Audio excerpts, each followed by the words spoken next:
Yes, good morning, guys. In last class, in last session,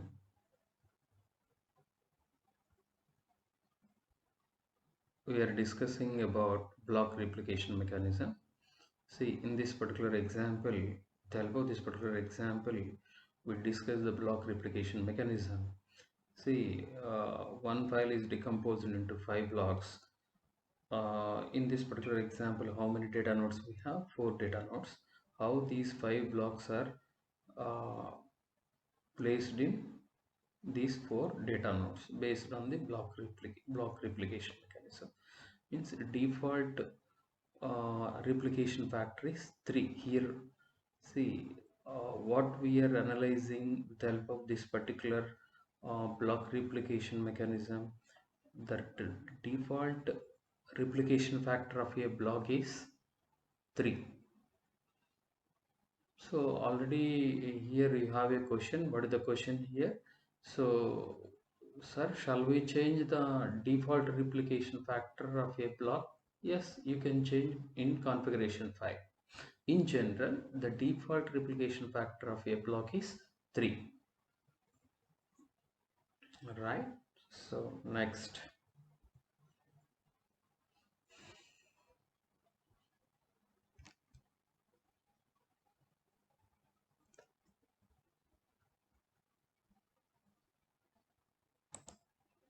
Yes. Next question. Now, Anusha asked a question. How does Hadoop decide where to store the replicas of the blocks created? This is an excellent question. This question, what is the answer for this particular question? How does Hadoop decide where to store the replicas of the blocks created? So the answer is based on rack awareness algorithm, where the replicas are stored is decided by the rack awareness algorithm. Rack awareness algorithm. So anyway, in next slide, we will discuss rack awareness algorithm with the help of example. Yes. Now all of you observe.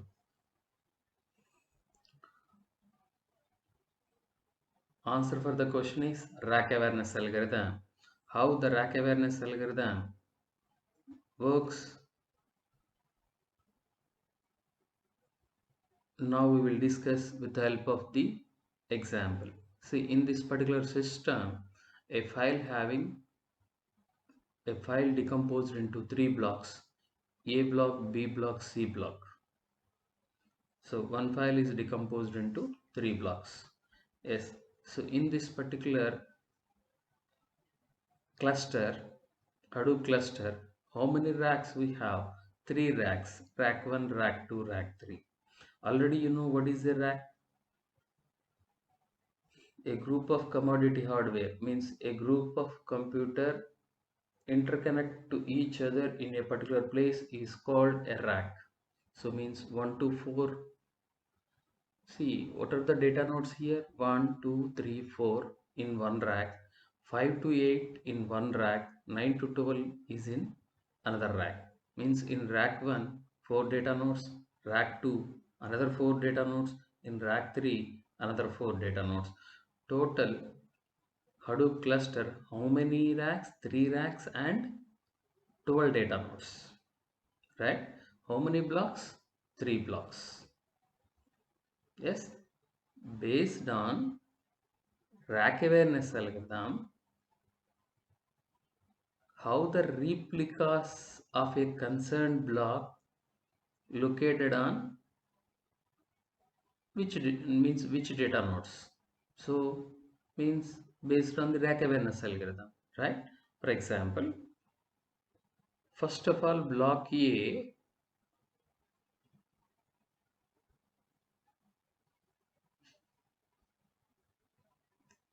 first replica stored in rack 1, data node 1. Data node 1. What about remaining 2 replicas?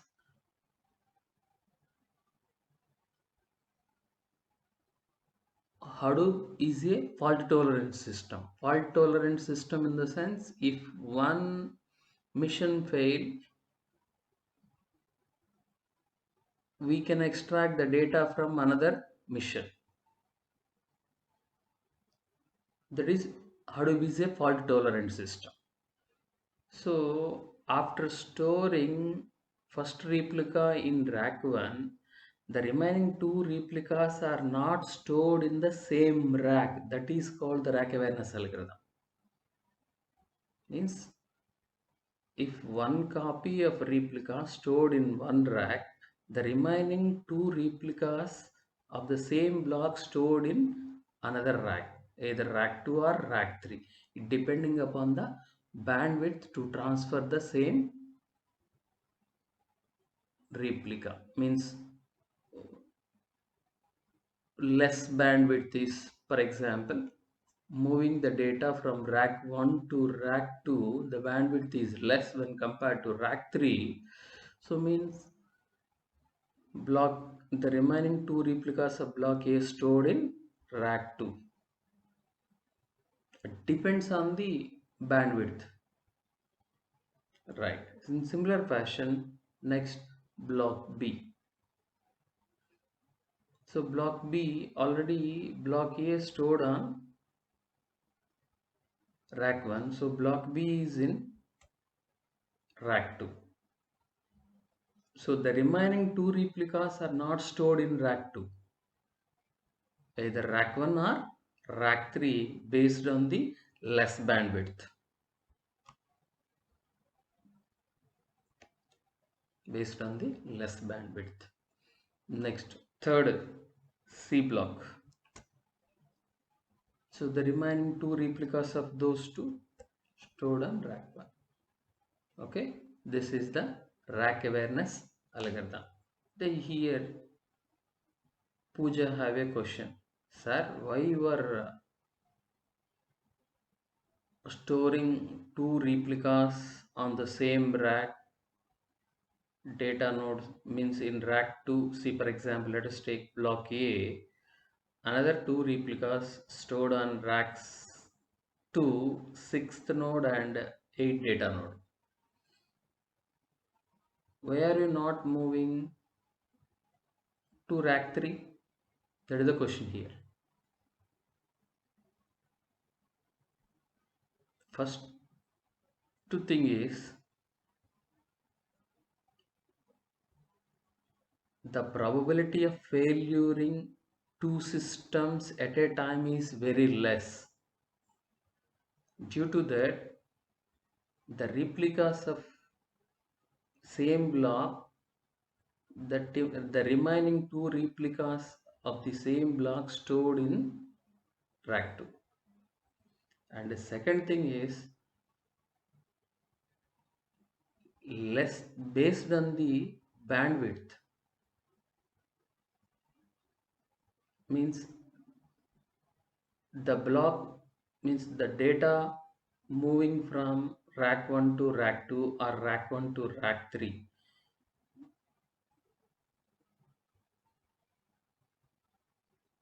which takes less bandwidth.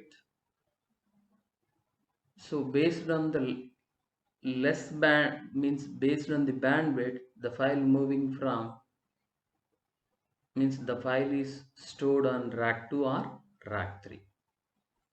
So that is the, I think Anusha, you clear, right? You understood, right? Yes sir, thank you.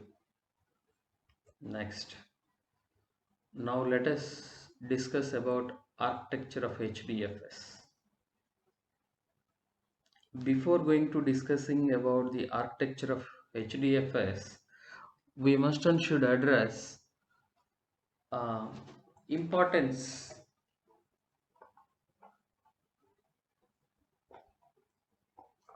means improvements of rack awareness algorithm. Whenever we are applying rack awareness algorithm in Hadoop architecture, so what are the improvements? Mainly we have three improvements. One is data high availability and reliability. Second one is the performance of the cluster is improved. Third one is it improved the network bandwidth. It improved the network bandwidth. Now we are going to discussing about architecture of the HDFS. This is very important in second unit. I explain in detail about the HDFS architecture.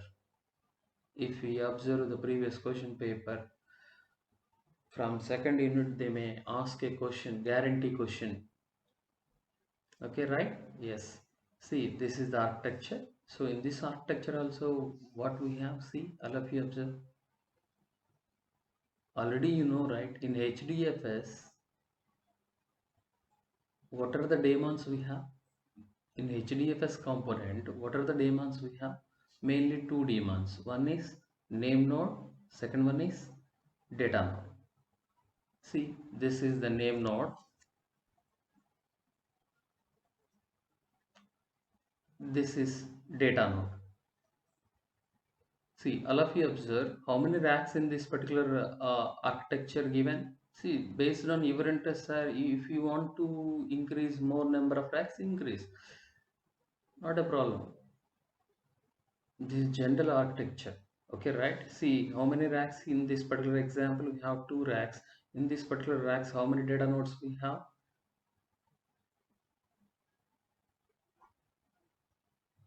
These three data nodes. Next, in rack 2, these two data nodes. See, here also you mentioned the replication mechanism. Means this refer the replication mechanism. Next, already name node, already you know, right? What is name node? What it consists? It consisting the metadata of the data node. Data nodes. Not only single data node. How many data nodes in Hadoop cluster, means HDFS cluster? Simply name node maintains the metadata of all data nodes in Hadoop cluster. Hadoop cluster, right? Right. So see, one more two operations also performed in this particular HDFS architecture. One client perform read operation, one client perform write operation. If the client wants to read the data from data nodes and send back the request to the name node, right? Finally, the client which data wants, finally extract the data. So like next, if some client wants to write the data on data nodes, write that. So in any way, so in next class we are means we are going to in detail explanation about read and write mechanisms. That is also another important concept. Okay, I think all of you understood. Yes, right. Thank you. Yes, thank you.